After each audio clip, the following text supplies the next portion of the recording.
Durūs fi al-Rijal is a summary of lectures that I gave on al-Rijal for the past 4 years. The class was once a week on Wednesdays. And it's a compilation of 2 dawras or 2 courses on al-Rijal.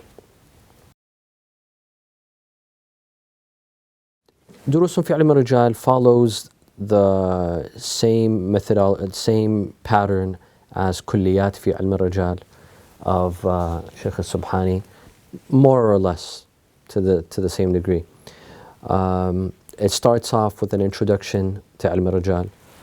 There's various ta'rifat, how al-Rijal is introduced. So I introduce al-Rijal in various ways and then I reach one conclusion. The importance and significance of al-Rijal. Why is qawl al-Rijali hujjah? Why do we refer to a scholar of Rijal?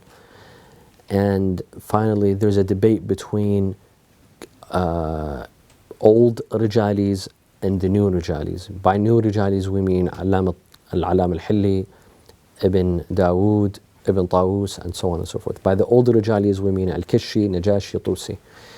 According to Sayyid al-Khoi, we can only rely on the old Rijalis, we can't rely on the new Rijalis. So I have a chapter on that titled Tawthiqat al-Mutaakhirin. This is all in the introduction, at-Tamheed of the book. Then the book is divided into 3 sections.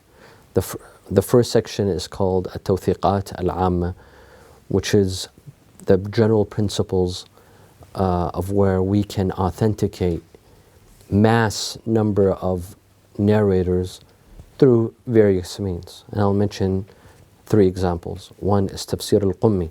Ali ibn Ibrahim, in his introduction, he authenticates the narrators that are mentioned in his book. Of course, there's a very big debate regarding this issue. Did Ali ibn Ibrahim authenticate the narrators in his book or he didn't? There's a huge controversy surrounding Tafsir Ali ibn Ibrahim. The other book is Kamil al-Ziyara li Ibn Qawlaway. He also, in his introduction, he authenticates the narrators in his book. Again, there's a major controversy and debate whether he did or he didn't. Muhammad ibn Abi Umair and his 2 friends, Muhammad ibn al-Hasan ibn Abi Nasr al-Bazanti and Safwan ibn Yahya. Shaykh al-Tusi and al-Udda mentions that these 3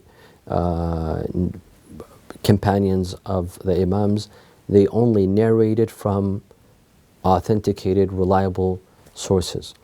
So Ibn Abi Umair narrates from over 400 individuals. And if this is the case, if this is true, then that means all of these 400 individuals are thuqat, they're credible, and we could rely on them. So that's another part of Tawthiqat Amma that I discussed in this book. This is the first section. The second section is called Amarat al-Wathaqa, indicators of credibility. So for example, being a representative of an imam, wakala an al-imam, does that entail being a thiqa, being credible? If a person has many narrations in the 4 books, does that mean he was credible? If he's the author of a asl, one of the 400 usul, does that mean that he was credible? And so on and so forth. There are several indicators. In the third section, I apologize, I said the book comprises of 3 sections, it's actually 4. In the third section, I discuss the books of Rijal, the major books of Rijal, which are the 5 usul al-Rijaliyah, which we rely on. Rijal al-Kishi, which is also known as Ikhtiyar Ma'rifat al-Rijal, because the original does not exist. What exists is what Shaykh al-Tusi edited and worked on from Rijal al-Kishi. He called it Ikhtiyar Ma'rifat al-Rijal. Rijal al-Najashi, Rijal al-Shaykh al-Tusi, and his Fihrist. These are 2 books of Shaykh al-Tusi that he wrote regarding Rijal.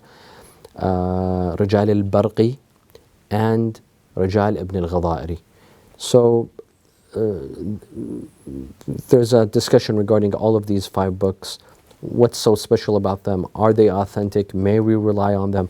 What is the difference between these books? Who is more reliable? Who is not more reliable?